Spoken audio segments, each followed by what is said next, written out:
later on at the State Farm Arena box office as well. So Bob, before we get to talking to Nico, I mean, he mentioned Layla fighting here, Evander Holyfield. Also, Atlanta is where Muhammad Ali had his comeback fight against Jerry Quarry back in 1970, October 26, 1970. So a little more than 50 years later, we're back in Atlanta with his grandson Ali also lighting the Olympic torch here at the in 1996 at the for the Atlanta Olympics. So a little bit of historical context, kind of bringing his grandson back here to fight in Atlanta. It was important to get him on this card as well, and only his second professional fight. Yeah, I mean, that's really exciting. I promoted 27 fights for the great Muhammad Ali, and if anybody had told me at that time that one day I'd be promoting a fight for his grandson, I'd say that they were crazy. But I'd known Nico's mother since she was a little girl. She's a twin, and I've known the family, and they're great people. Nico went to the best, one of the best schools in Nevada, where he lives, as I do, Las Vegas, Bishop Gorman, and now is a student at UNLV. So he's on the path to the future as an educated young man, and I've seen him in the gym. He has ability. Now, nobody is saying, boastfully, that ability is like his grandfather's. We don't know, and we don't expect that, but he has ability. He won his first fight, and this is his second fight, and I know he's very happy to be fighting here in Atlanta. Well, I'm sure you can echo those sentiments. How excited are you to be back here in a place that meant so much to your grandfather, to your family, making your second professional fight on a world championship card with Shakur and Jamel too? Yeah, well, I mean, first of all, it's an honor to be, sitting here with Shakur Stevenson and Jamel Herring. I mean, it's an honor to be a part of this card, and I think it's very important to me to be in Atlanta because of the history, obviously, with my grandfather, and my aunt fought here as well. So it's just a really exciting time in my life, and I'm really excited for this journey. Your pro debut, how did you feel? One fight under your belt. I'd have to imagine a little bit of weight has to be off your shoulders getting that one under your belt as we move forward here to fight number 2. How did you feel after your first fight, and kind of the attention that it garnered afterwards? Yeah, no, I mean, it was super exciting. Everyone I've talked to, whether it be Mike Tyson, Tyson Fury, or, any other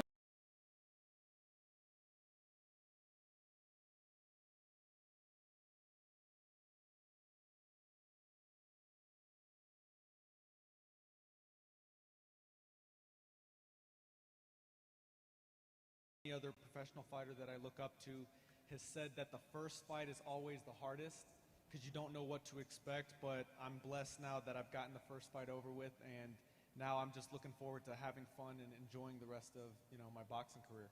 I'm sure, and I think everyone's looking forward to seeing you once again as well as you continue to grow in your boxing career, and we're glad that you can be here and be on this card. So thank you for joining us. Oh, thank you for having me. All right, let's move on to our main event now. And Bob, if I can just get a quick comment on the main event. Great fight, undefeated fighter, a former world champion at 126, our current world champion at 130. This is the goods. This is what boxing is all about.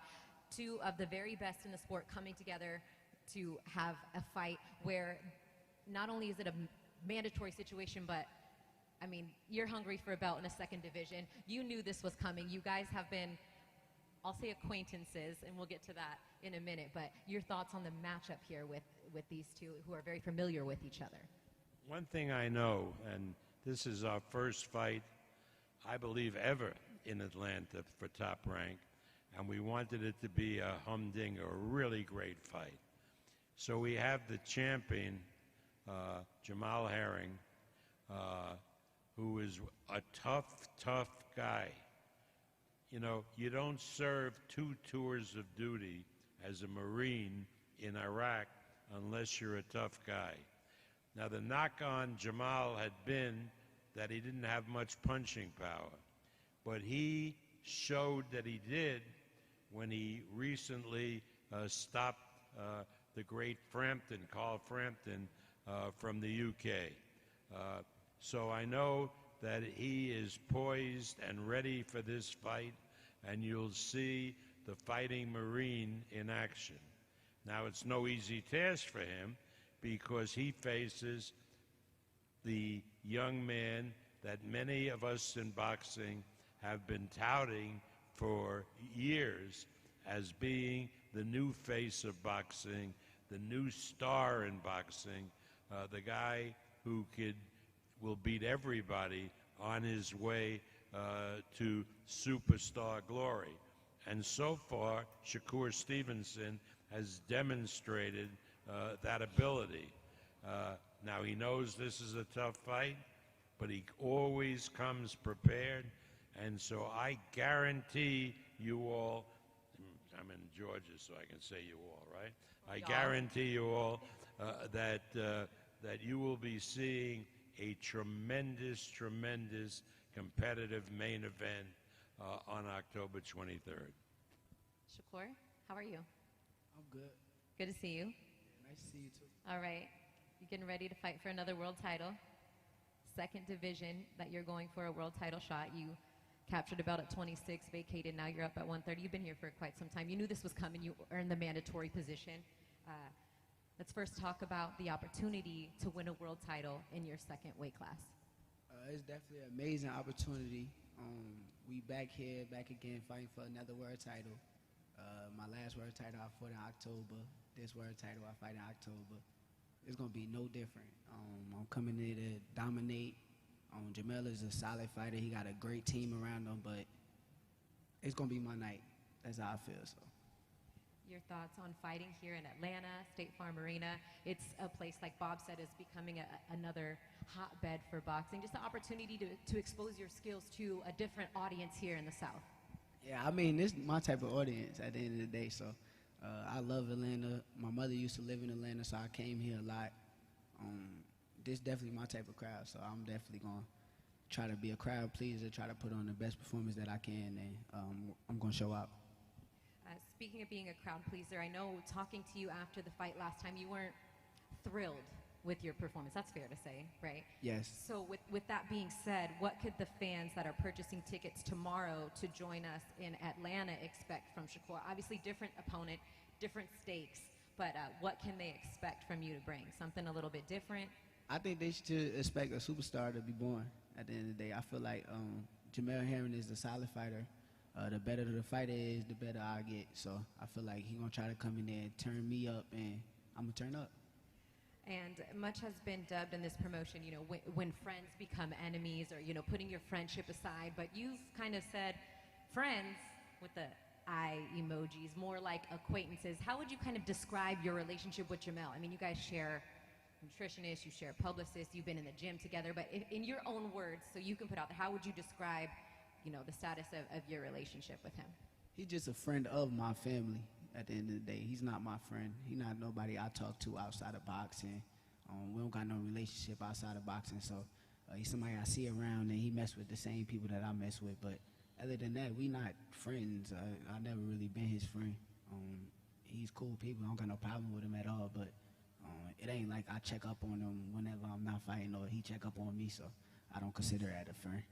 So it's all business once you step inside the ring, and then afterwards? Yeah, it's definitely business. Afterwards, it is what it is. We could go out and eat, or we could go out to a club or something. I don't mind. But at the end of the day, I'm coming here to handle business, and I'm going to make sure I win.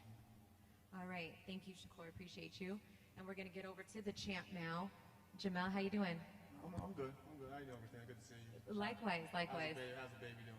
The babies are doing great. Thank you so much. That is just like you to ask about the family, and I appreciate that. And they're going to be here to watch you guys on October. We got to do that photo. I have to have them in attendance. And I know before training you kind of put on the headset and you've done some commentary, but now it's time to get in the gym, time to get to work as you get ready for your fight here against Shakur. Although you're the champion, you kind of come in this underdog role, and it's something that you're not unfamiliar with. That has been the case before. yet you've continued to prove doubters wrong, and you're looking to do that one more time on October 23rd and walk away with that strap still around your waist. Oh, yeah, of course. But like I said, I look at every fight different. This fight is no easier than any fight that I had in the past. You know, like I said, I always gave Shakur his respect. I know what I'm going up against. You know, but that's what motivates me to go in the gym and do what I have to do. Like I said, I don't look over. I'll take anyone lightly, as I would say. But you know, like I say, it's familiar territory and just another day in the life of Jamel Herring. So that's just how it is. Bob mentioned your spectacular performance against Carl Frampton, and it seems like you just elevated your game to another level against that type of opposition, and many expect you to do the same thing again against Shakur Stevenson. What is it about you that brings out the very best when the stakes are higher? I felt like in that fight, I had no choice. You know, you've seen what happened with the fight before that. So I take all those things that I've gone through from the criticism, and me and Shakur have a critic in the same order, which is, you know, guys like Tim Bradley. You know, Tim came down on me hard, just like he does everyone else, and like I just take everything that was said then, and you know, I just put it to the back burner, but I also remind myself of why I need to go take care of business, and there's no difference here. Of course, they're making Shakur out to be the future superstar, and like I said again, I believe he will be a future star in his own right. But it's just that right now we focus on the now, and I still feel like I still have things to prove myself, and I'm just gonna go out there and do what I gotta do. It's interesting to hear you say in your fourth title defense that you still feel like you have things to prove to yourself. What is it that you still feel like you have to prove? Hold on, my man Jay over there, Winky Wright. I always point out Winky Wright. Winky Wright was a southpaw in his own right, and Winky Wright didn't get the respect or the big names till later on in his career, even after he was a world champion and when he fought the great Shane Mosley. So and I also look at like guys like Bernard Hopkins as well. Bernard didn't really get his shine until he fought Tito Trinidad at 36 years old, and that's when he started getting the proper respect that he wanted. So that's why I don't really complain about things like, cause I seen guys that laid the ground for fighters such as myself in the past, what they've been through, and they they just sucked it up and just continue to work. So I just feel like as long as I continue to work and do what I gotta do, I'll get my just due down the end of the road. So right now I'm just grateful, and I'm just enjoying just being a world champion, because not too many thought I was going to be a world champion to begin with. So every day, still holding that title is a blessing. And do you feel like, there's been a little bit of talk in social media back and forth between the two of you, and that's okay, that's all good. It's a sport where we got two extremely confident young men going at it. But do you feel like maybe Shakur is taking this fight a little bit more personally than you are? No, not so really, because I've seen Shakur be worse. And like I seen him at worse, and at times I say like, okay, it's just building a fight, it's just boxing chatter. But like you just gotta tune it out, because at the end of the day, we both got what we wanted, which is the fight. It's a big fight. I actually feel like this is probably the biggest fight in the division right now with everything going on. This is probably one of the biggest fights in the division. But for the most part, with the social media, I gotta thank my daughter Cameron, because like I said, now we're living in an era where kids see everything, and my daughter was just like, Dad, why is everybody attacking you? I'm like, but that's just the belly of the beast, as I would say. But it is what it is, but it's a great fight, and I just look forward to just going in there and putting on a great show for the fans in October. And I'd be remiss as well if I didn't ask you about fighting at State Farm Arena here in Atlanta. A chance to, as Bob said, put together pretty much an all-American fight card in such a great city. Just your thoughts about displaying your skills to a different boxing audience than maybe we've been used to in the past. I think as of lately, Atlanta alone has been growing as another city for boxing in just the past couple of months. So it's actually just great just to not be in a bubble. Like for us to say that, it's great to actually have fans now in attendance for a change. And because the fans do play a huge part, especially in these big fights. Sometimes you need that crowd to push you and get you riled up. So And I definitely believe that Atlanta's going to have that great atmosphere that we're both going to feed upon on October 23rd. Lastly, do you feel like you were there watching Shakur's last performance? You kind of heard some of the boos that people, even though he dominated the fight and won every round, do you feel like you can bring out of him something that will really, set the crowd off on the 23rd? Like I said, I was there and I heard the reaction, but I didn't go off of that because I know how talented he is at the end of the day. So I don't feed into what people say or think. That's their opinion. You know what I mean? But at the end of the day, they're not in there with a guy like Shakur or whatever, or with the elite fighters. So I didn't really go off on that. But I believe that in terms of him, like he sounds a lot more hungrier.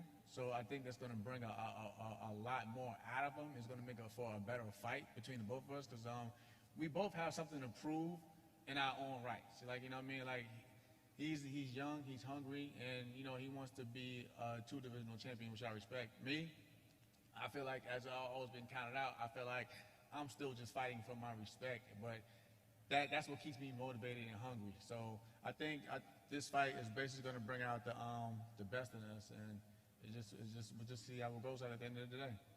And we will see how it goes. It's going down October 23rd, live on ESPN, ESPN Deportes, and streaming on ESPN. Plus, tickets go on sale tomorrow at 10 a.m. Eastern, Ticketmaster.com, and then later at the State Farm box office. Bob, we'll be back here in October. Yeah, it's going to be great. It's going to be great. I hope the Falcons win a couple of games, so people are a little happy on October 23rd. I think they play the Giants as my football team. Right. Before that, they can lose that game and win all the others, right? But this is a great sports city.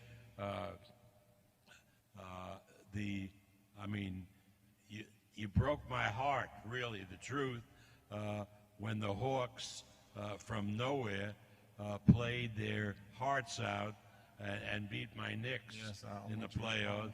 But this kid Young is some talent, And for me personally, because I'm a little political, it's great to be back in Georgia, where we've turned the place from red to at least purple, and we're gonna do great in November here, right? Because we don't want, as great as a football player as the other guys have, he doesn't belong, I think, in the Senate. You have the Reverend Warnock, who's done a terrific job in the Senate, and I hope he gets reelected, and I know I'm going to get in trouble for going into politics. Well, not by me. You are the boss, so you do what you need to do. But I'd like to thank Nico, Shakur, Jamel, and of course Bob Aaron for joining me. Did you have something else? Yeah, the Jamel Herring Show needs to... No. I just want to take time to thank Top Rank and my manager, Brian McIntyre, is over there playing pool, probably on his phone. He needs to bring that belt up here, Bomac. MTK, right. MTK Global, my sponsors at Adidas Boxing, King Shocks, and Buster. And of course, my First to Fight management group. All right, thank you to our lovely TR Knockouts as well. We forgot to mention the girls, Bob. What? Our knockouts. Yeah, I know. We have. Hey, come here, girls. Come here, guys. Come.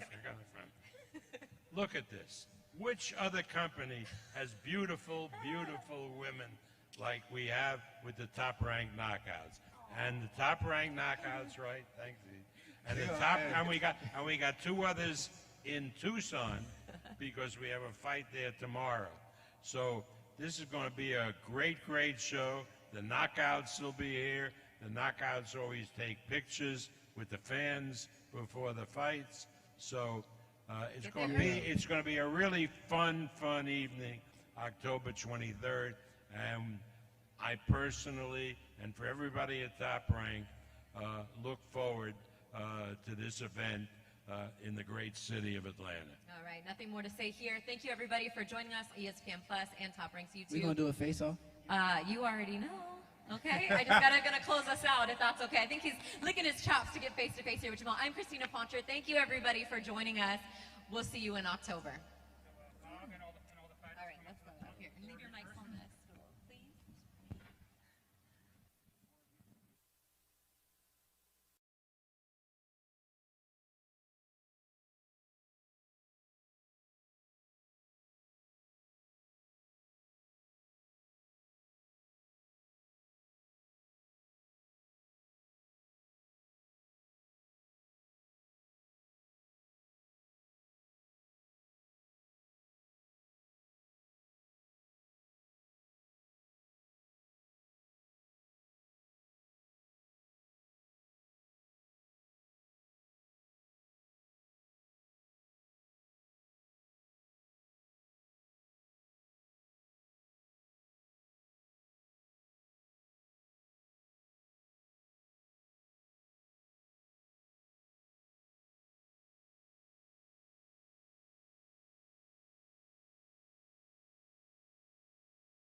Marine versus the ghetto soldier.